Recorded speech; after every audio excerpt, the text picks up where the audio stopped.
कहानी है बिहार में बसे एक छोटे से हरे भरे गांव की, जिसका नाम है भागलपुर।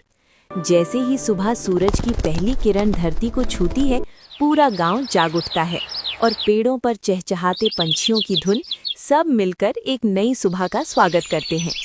हर इंसान अपनी रोजी रोटी की तलाश में घर से बाहर निकल पड़ता है। कोई खेतों में पसीना बहाने जाता है, तो कोई मजदूरी का काम करता है, तो कोई अपनी गायों को खेत में चराने ले जाता है, तो कोई गांव के मोड़ पर अपनी छोटी सी दुकान खोलकर एक नए दिन की शुरुआत करता है। उसी गांव में हसमुख नाम का एक व्यक्ति रहता था, जो बहुत ही मेहनती था। वो रोज सुबह जल्दी उठता और चिकन की दुकान से चिकन लाकर उसे बनाता था। फिर अपनी चिकन बिरयानी की दुकान खोल देता था। वो बहुत स्वादिष्ट चिकन बिरयानी बनाता था। वो स्वादिष्ट चिकन बिरयानी तो बेचता ही था, लेकिन लोगों को उसकी शायरी भी बहुत पसंद थी।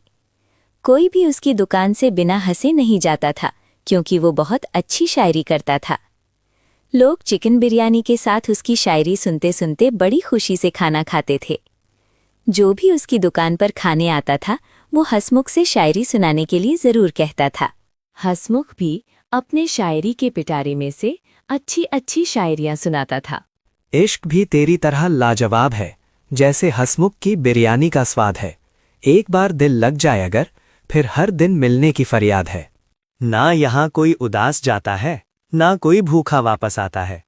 हसमुख की बिरयानी का ऐसा जादू है, एक बार खाओ बार बार दिल चाहता है। सभी लोग उसकी बहुत तारीफ करते थे। लोगों को उसकी बिरयानी और शायरी दोनों में बड़ा मजा आता था। हसमुख को रोज अच्छा मुनाफा होता था। उसकी दुकान पर हर समय भीड़ लगी रहती थी। देखते ही देखते शाम हो जाती और वो अपनी दुकान समेटकर घर जाने लगता था। वो खुशी से अपने बिस्तर पर बैठा था। तभी उसकी पत्नी उससे कहती है, लगता है आपकी बिरयानी और शायरी लोगों को बहुत पसंद आ रही है। हाँ, सही कहती हो। सभी लोग बहुत खुश हैं। बस अब मेरी दुकान ऐसे ही अच्छी चलती रहे, फिर हम पैसे जमा करके अपनी बेटी का बड़े स्कूल में नाम लिखवा देंगे और तुम्हारे लिए भी अच्छी अच्छी साड़ियाँ खरीद लेंगे। दोनों भगवान जी से प्रार्थना करते हैं और दोनों बहुत खुश होते हैं। अगली सुबह होती है। हसमुख सुबह होते ही चिकन की दुकान से ताज़ा ताज़ा चिकन लाता है और चिकन बिरयानी बनाता है। फिर वो अपनी दुकान पर पहुंच जाता है और बिरयानी बेचने लगता है। तभी वहां दो दोस्त अनूप और करण बिरयानी खाने आते हैं और हसमुख से कहते हैं, अरे हसमुख भाई, अपने शायरी के पिटारे में से कोई शायरी सुना दो यार, दिन बन जाए। अरे जरूर सुनिए। पहले तुमसे प्यार हुआ कि पहले तुमसे प्यार हुआ, फिर बिरयानी से इकरार हुआ। अब दोनों के बिना जनाब कि अब दोनों के बिना जनाब, जीना ही बेकार हुआ। अरे वाह वाह, मजा ही आ गया। एक और सुनिए। मूड ऑफ लेकर जो यहाँ आता है, हंसते हंसते पेट भर कर जाता है। हसमुख भैया की बिरयानी का ऐसा जादू, हर ग्राहक फैन बन जाता है। मजा ही आ गया हसमुख भाई। अब अपनी गर्म गर्म स्वादिष्ट बिरयानी लगा दो, उसका भी आनंद लिया जाए। तभी हसमुख दोनों दोस्तों को बिरयानी खाने को दे देता है और दोनों दोस्त मजे से बिरयानी खाने लगते हैं।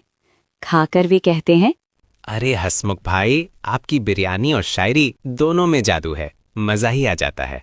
आप एक प्लेट घर के लिए पार्सल भी दे दो। तभी हसमुख उन्हें पार्सल भी दे देता है और दोनों दोस्त घर जाने लगते हैं। तभी थोड़ी देर बाद एक पति पत्नी का जोड़ा हसमुख की दुकान पर आता है और कहता है, अरे हसमुख भाई, अपनी शायरी के पिटारे से हम दोनों के ऊपर भी एक शायरी सुना दो यार। अरे जरूर, लो सुनिए।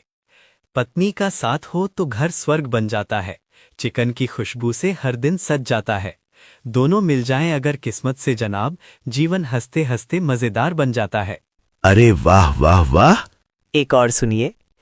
घर में पत्नी, थाली में चिकन, बस इतना हो तो क्या है टेंशन। हंसते हंसते दिन गुजर जाए, यही है लाइफ का बेस्ट कनेक्शन। अरे हसमुख भाई, मजा ही आ गया, दिन बन गया तुम्हारी शायरी सुनकर। अब हम दोनों को तुम्हारी स्वादिष्ट बिरयानी लगा दो, अब पेट भी भर लिया जाए।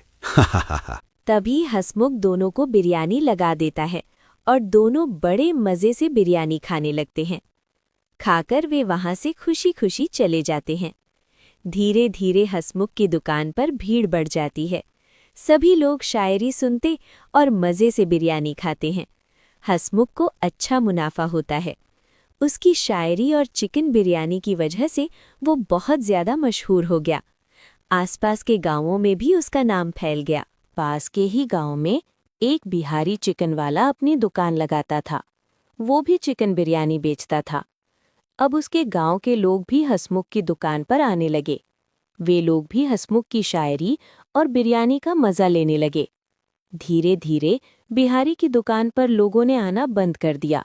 सभी लोग हसमुख की दुकान पर जाने लगे, जिसकी वजह से उसकी बिरयानी नहीं बिक रही थी और पैसे भी कमा रहे थे। ये सब देखकर वो बहुत परेशान हो गया। तभी बिहारी सोचता है, अब मुझे कुछ करना पड़ेगा। मुझे पता करना पड़ेगा कि लोग अब मेरी दुकान पर क्यों नहीं आ रहे हैं। मैं एक काम करता हूँ, मैं अपने एक रेगुलर ग्राहक के पास जाता हूँ और उसी से पूछ लेता हूँ। तभी बिहारी अपने रेगुलर ग्राहक के घर के पास जाता है और उससे कहता है, अरे भाई, मुझसे कोई गलती हो गई क्या? अब तुम मेरी दुकान पर बिरयानी खाने नहीं आते?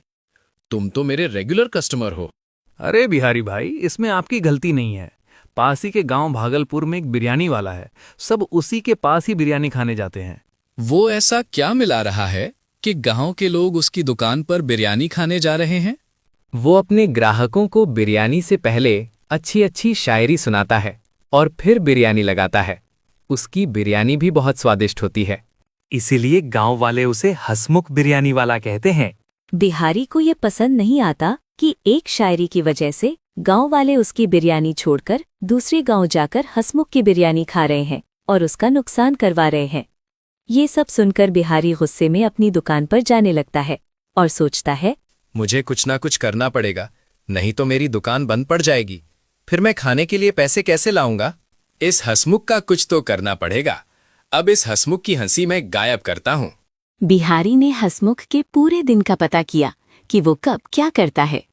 उसने देखा कि हसमुख तो सुबह सुबह चिकन लेने जाता है, फिर अपनी दुकान लगा देता है और शाम को बंद करके घर चला जाता है। तभी उसने देखा कि हसमुख हर दिन शाम को चाय की टपरी पर चाय पीने आता है। तभी उसने सोचा, मैं एक काम करता हूँ, अब से मैं भी उसी टपरी पर रोज चाय पीने जाऊंगा और उससे दोस्ती कर लूंगा। अगली सुबह होती है। हसमुख अपनी बिरयानी की दुकान लगा देता है और वो सबको शायरी सुनाता है। हसमुख भैया का नियम निराला, पहले शायरी फिर निवाला, जो बोले जल्दी दो उसे मिलता एक्स्ट्रा मसाला। यहाँ टेंशन बाहर छोड़नी पड़ती है, हंसी अंदर लानी पड़ती है, फिर बिरयानी ऐसी मिलती है कि उंगलियां भी चाटनी पड़ती हैं। सभी लोग उसकी शायरी और बिरयानी का आनंद लेते हैं। शाम हो जाती है और वो चाय की टपरी पर चाय पीने चला जाता है। थोड़ी देर बाद बिहारी भी वहां चाय पीने आता है। हसमुख बिहारी को देखकर कहता है, अरे भाई, तुम्हें कभी देखा नहीं, नए लगते हो। हाँ भाई, मैं बगल के गांव में बिरयानी बेचता हूँ और मेरे गांव में चाय की टपरी नहीं है, तो शाम होते ही यहाँ चाय पीने आ जाता हूँ। अरे भाई, तुम तो मेरे दोस्त हुए, मैं भी इस गांव में बिरयानी बेचता हूँ। ये सुनकर बिहारी बहुत खुश होता है और मन ही मन कहता है, चलो ये तो अच्छा है, मुझे ज्यादा मेहनत नहीं करनी पड़ी, दोस्ती खुद ब खुद हो गई। अब रोज दोनों दोस्त शाम को साथ में चाय पीने जाते थे। दोनों के बीच दोस्ती बढ़ गई। तभी एक दिन शाम को बिहारी चाय की दुकान पर पहले पहुंच गया और उसने हसमुख के चाय के कप में एक पुड़िया मिला दी, जिससे उसका गला बैठ जाए और उसकी तबीयत भी खराब हो जाए। तभी वहां हसमुख आता है।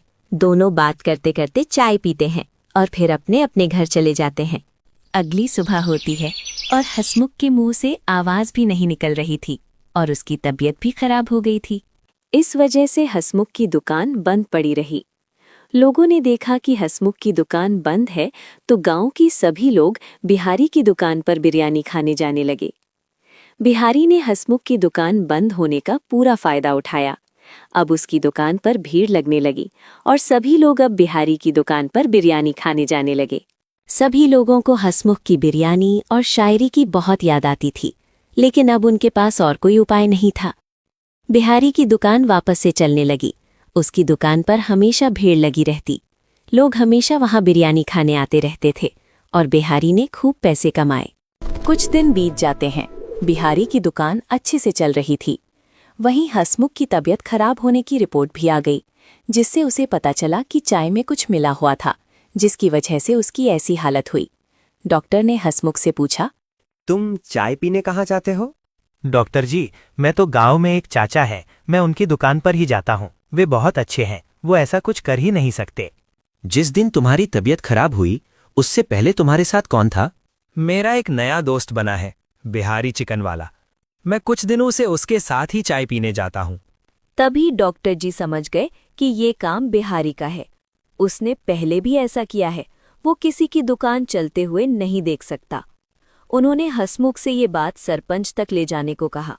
तभी हंसमुख सरपंच जी के पास जाता है और कहता है, सरपंच जी, मेरी तबीयत चाय में मिलावट की वजह से खराब हुई है और ये काम उस बिहारी चिकन वाले ने किया है। तुम चिंता मत करो, मैं कल बिहारी को बुलाता हूँ और सच का पता करता हूँ। अगली सुबह होती है और सरपंच जी हंसमुख और बिहारी दोनों को बुलाते हैं और बिहारी से कहते हैं, तूने हंसमुख की चाय में क्या मिलाया था जिस वजह से उसकी ये हालत हुई है? सरपंच जी, हंसमुख तो मेरा अच्छा दोस्त है, भला मैं उसके साथ ऐसा कुछ क्यों करूंगा? देख बिहारी, तू पहले भी ये सब कर चुका है, अब ज्यादा भोला मत बन, सब सच सच बता दे, नहीं तो मुझे ये मामला पुलिस तक ले जाना होगा, बाद में तुझे ही दिक्कत होगी। बिहारी पुलिस का नाम सुनते ही डर गया और उसने सबको सच सच बता दिया। सरपंच जी, मैं लालच में आ गया था, मुझे पैसे कमाने का नशा हो गया था, जिससे मैं हंसमुख की तरक्की देख नहीं सका, मुझे माफ कर दीजिए। उसने हंसमुख से भी अपने किए पर माफी मांगी, लेकिन सरपंच जी ने कहा, तुम्हें कोई माफी नहीं मिलेगी, अब तुम्हें अपनी दुकान बंद करनी पड़ेगी। गांव वालों ने बिहारी की दुकान बंद करा दी। कुछ दिनों बाद हंसमुख भी स्वस्थ हो गया और अपनी चिकन की दुकान वापस से शुरू कर दी और उसने अपनी शायरी सुनाई। मेहनत और सच्चाई का साथ निभाया, मुश्किल में भी हंसमुख मुस्कुराया।